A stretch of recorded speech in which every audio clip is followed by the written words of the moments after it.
दूसरा कोरिन्थी 4:4 को हम लोग आज समझने का कोशिश करेंगे। यहाँ पर इस प्रकार से लिखा गया है, और उन अविश्वासी के लिए जिनकी बुद्धि इस संसार के ईश्वर ने आंधी कर दी है, ताकि मसीह जो परमेश्वर का प्रतिरूप है उसकी तेजोमय सुसमाचार का प्रकाश उन पर ना चमके। तो यहाँ पर इस प्रकार से लिखा गया है कि संसार का जो ईश्वर है वो आंधा कर देता है कि ताकि सुसमाचार को समझना ना सके। तो हम लोग देखते हैं कि जो सुसमाचार को क्यों समझने नहीं पा रहे हैं। तो यहाँ पर क्लियर लिखा गया है कि संसार का ईश्वर अंधा कर दिया है। तो क्या हम लोगों का आंख खुल नहीं सकता? नहीं, निश्चय हमारा आंख खुल सकता है, पर कैसे? जब हम लोग दूसरा तिमोथी 2:15 के अनुसार जब हम लोग वचन को भाग करेंगे, जब हम लोग वचन को भाग करेंगे तब जाके हम लोग जानेंगे कि एक्चुअली में परमेश्वर का जो तेजोमय सुसमाचार है वो सरलता से यहाँ पर प्रकट किया गया है। तो उसी शिक्षा को हम लोग को समझने की आवश्यकता है। क्यों भाग करने का जरूरत है? क्योंकि बाइबल में 2 समुदाय के बारे में लिखा गया है। पहला विषय है यहूदी और अन्य जाति के बारे में। तो पहला भाग करना आवश्यकता है कि बाइबल जो है वो यहूदी लोगों के लिए क्या कहता है, अन्य जाति के लिए क्या कहता है। तो जो यहूदी लोगों के लिए है उसको यहूदी के लिए छोड़ देना चाहिए। जो अन्य जाति है और अन्य जाति अपने लिए जो दिया गया है अन्य जाति के लिए उसको ग्रहण करने की आवश्यकता है। पर समस्या ये है कि हम लोग दोनों को मिक्स कर देते हैं।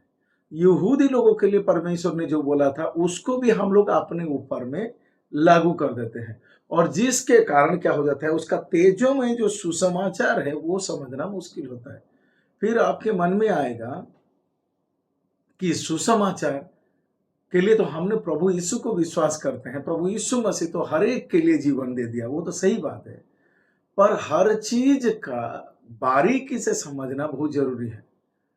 तो इसीलिए दूसरा तिमोथी 2:15 में लिखा गया कि सत्य के वचन को भाग करो। सत्य जो यहूदी लोगों के लिए है वो भी सत्य है, और जो अन्य जाति के लिए बोला गया वो भी सत्य है।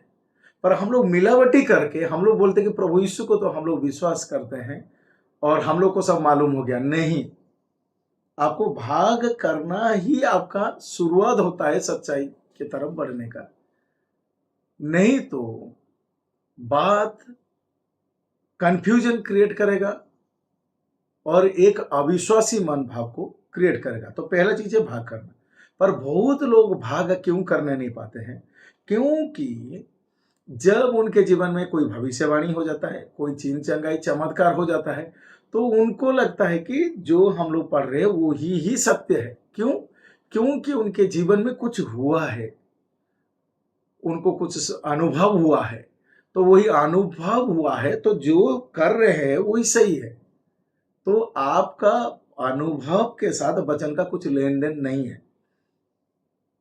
वचन को वचन के अनुसार समझने की आवश्यकता है। तो पहला है 2 भाग करना है। यहूदी क्या है, अन्य जाति क्या है। फिर भाग करना है, व्यवस्था क्या है, अनुग्रह क्या है। व्यवस्था यहूदी लोगों को दिया गया, अनुग्रह अन्य जाति को दिया गया। भाग करना है, भविष्यवाणी का सेवा, भेद का सेवा। बाकी सबको भविष्यवाणी का सेवा मिला, बाकी भविष्यवक्ता या प्रेरित लोगों को भविष्यवाणी का सेवा मिला, पर प्रेरित पौलुस को भेद की सेवा मिला। फिर उसके बाद प्रभु यीशु मसीह का धरती का सेविकाई क्या था, स्वर्गीय सेविकाई क्या है। ये सब चीज को हमें समझने का जरूरत है। पर हम लोग भाग का मतलब ये सोच लेते क्या, पुराना नियम नया नियम। नहीं, पुराना नियम नया नियम वो यहूदी लोगों के लिए लिखा गया है। पुराना नियम यहूदी लोग के लिए है, नया नियम भी यहूदी लोग के लिए है। पर जो अन्य जाति है उनके लिए अनुग्रह है। तो इसी कारण लिखा जाता है कि अविश्वासी के लिए जिनका बुद्धि संसार के ईश्वर ने आंधी कर दी। तो जो आत्मिक रीति से अंधा है वो कभी भाग करना नहीं खोजेगा, क्योंकि उसका मन अविश्वासी अविश्वासी मन क्या है, उसको सही सुसमाचार सुनने की आवश्यकता नहीं होता है। वो सोचता है कि मैं जो जानता हूं वही ही सही है। इसी कारण हम लोग बारीकी से बातों को समझने नहीं पाते हैं। अभी यही समस्या के कारण मूसा के समय में मूसा के जरिए से व्यवस्था आया, पर लोग मूसा को ग्रहण नहीं किए, क्योंकि लोग सोचे कि हम जो जानते हैं वही ठीक है। उस समय वो बोले कि हम लोग अब्राहम से जो जाने थे उसका बात को मानेंगे, मूसा का बात को क्यों मानेंगे। अभी जब प्रभु यीशु मसीह आए, सबका पाप के लिए बलिदान हुए, तब भी लोग प्रभु यीशु को समझ नहीं पाए, तो तब वो मूसा का बात करने लगे, अब्राहम का बात करने लगे। तो अभी जो है, अभी पौलुस को प्रभु ने रखा है, उसको लोग नजरअंदाज कर दिए हैं, लोगों का माइंड से डिलीट हो गया है। तो ये जो सुसमाचार है, हम लोग देखेंगे प्रेरितों 20:24 में लिखा गया, परंतु मैं अपने प्राण को कुछ नहीं समझता कि उसे प्रियजन हूं, वरन ये कि मैं अपनी दौड़ को और उस सेवा को पूरा करूं जो मैंने परमेश्वर का अनुग्रह के सुसमाचार पर गवाही देने के लिए प्रभु यीशु से पाई है। तो अनुग्रह का सुसमाचार, तो अभी कौन सा सुसमाचार चल रहा है? अनुग्रह का सुसमाचार। किसके जरिए से आया? पौलुस के जरिए से आया। तो हम लोग देखेंगे रोमी पुस्तक उसका 11:13 में, मैं तुम अन्य जातियों से ये बात कहता हूं जबकि मैं अन्य जाति के लिए प्रेरित हूं। तो अन्य जाति लोगों के लिए क्या इंस्ट्रक्शन है, वो पौलुस के जरिए से आता है, क्योंकि एक ही प्रेरित को ठहराया गया जिसका नाम है पौलुस, पर हमने पौलुस को नजरअंदाज कर दिए हैं। हम लोग को लगता है कि हम लोग डायरेक्ट यीशु को जान लिए, समझ लिए, जबकि ये संपूर्ण गलत है, संपूर्ण गलत है। बिना पौलुस का आप यीशु को जानने नहीं पाएंगे, क्योंकि प्रभु यीशु जो स्वर्ग उठाए गए, स्वर्ग से पौलुस के जरिए से वो अनुग्रह का सुसमाचार देते हैं। तो इसीलिए बिना पौलुस का आप स्वर्गीय यीशु को समझने नहीं पाओगे। तो यही कारण से लोग आज बंधन में है, आत्मिक बंधन में है। वो लोग समझने नहीं पा रहे हैं। वो यहूदी को अन्य जाति से मिक्स कर दे रहे हैं, व्यवस्था को अनुग्रह से मिक्स कर दे रहे हैं, प्रभु यीशु का धरती का सेवा स्वर्गीय सेवा को मिक्स कर दे रहे हैं, बाकी भविष्यवक्ता प्रेरितों को पौलुस के साथ मिक्स कर दे रहे हैं। और ये जो मिलावटी के कारण लोग कंफ्यूजन, धोखे में रहते हैं, सत्य को जानने नहीं पाते हैं। और सबसे बड़ा धोखा तो चीन चंगाई करके रखा है, क्योंकि लोग को चीन चंगाई जरूरत है, वचन में क्या लिखा है उसको समझना ही नहीं चाहते हैं, जबकि ये काम किसका है? संसार का ईश्वर है। वो चीन चंगाई भविष्यवाणी में सबको बिजी कर दिया है, उसी में लगे रहो, पर वचन का सच्चाई को मत ढूंढो।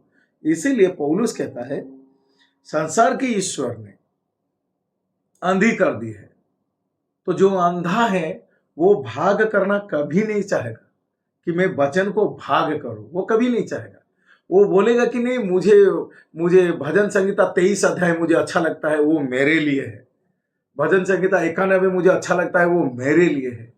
वो यहूदी लोगों के लिए बोला गया था, वो अन्य जाति के लिए नहीं था। पहले ये बात को समझिए, आप खातना वाले नहीं है, आप खातना रहित है।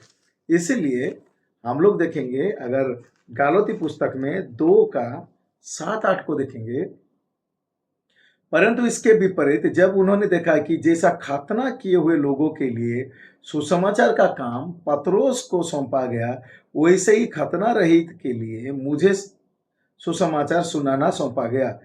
क्योंकि जिसने पतरस से खतना किए हुए में प्रेरिताई का का कार्य बड़े प्रभाव सहित करवाया, उसी ने मुझसे भी अन्य जाति में प्रभावशाली कार्य करवाया।